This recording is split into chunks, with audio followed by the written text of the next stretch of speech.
Greetings and salutations, welcome to the Silver Surfer, the second one. The only YouTube series to be nominated for a Grammy for the most jump cuts. Let's get going. During the pistol round, I realized a helicopter was flying behind me into the distance. As an avid Tumblr user, I wanted to take a picture for my peers. During the scramble, I forgot we were at war, and I lost a round. Returning to the war, after my passion for photography faded, I mounted my friend like the great stallion he is. However, there was a problem. One tango was spotted deep into the hallway. As I missed several digs, my friend was slaughtered.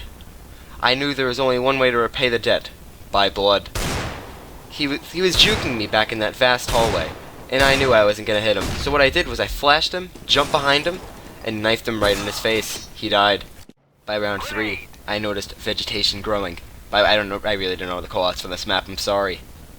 I engulfed myself into the vegetation. By this time I was getting bored, so I decided to consume one Pizza Hut pizza, personally made to my liking. After, I'm gonna say, maybe 30 seconds?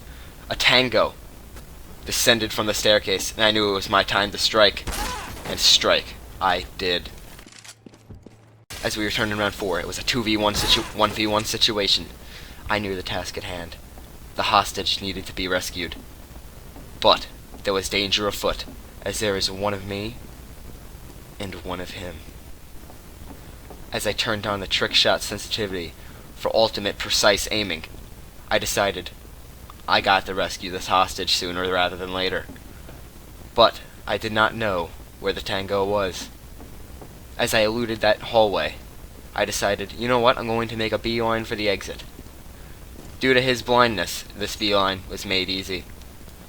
Booster Pass 2015 had begun, aided by a friend who is not terrible at this game. He hit several digs as I stared, and then I watched him die, and then I died. That is the end of my story.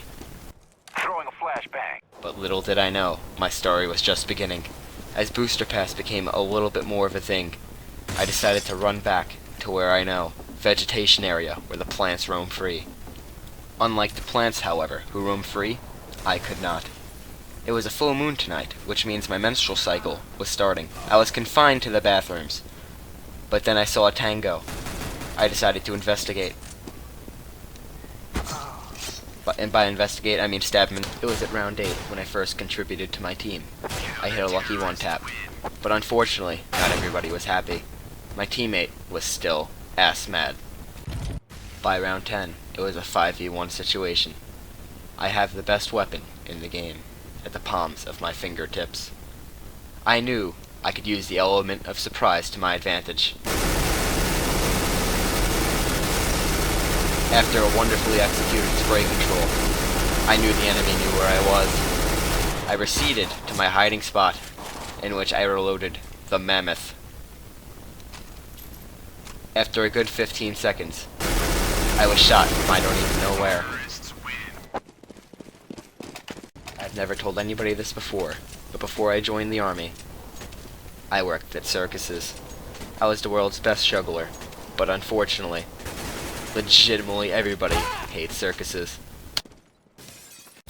Despite the ongoing hostage situation, me and my coworker realized that across the street from this very building is the team that beat us in the co-ed softball tournament.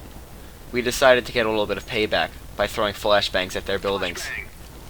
Maybe that will disrupt them, or even maybe partially blind them, as this was our plan.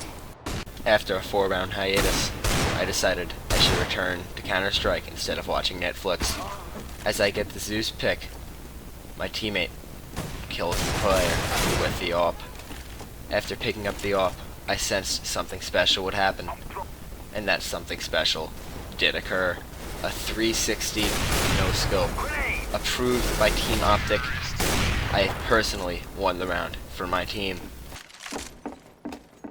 After spotting the enemy, I was going in for the kill, up until my bowels started moving from the Pizza Hut I had eaten earlier. For the first time in 8 rounds, I contributed.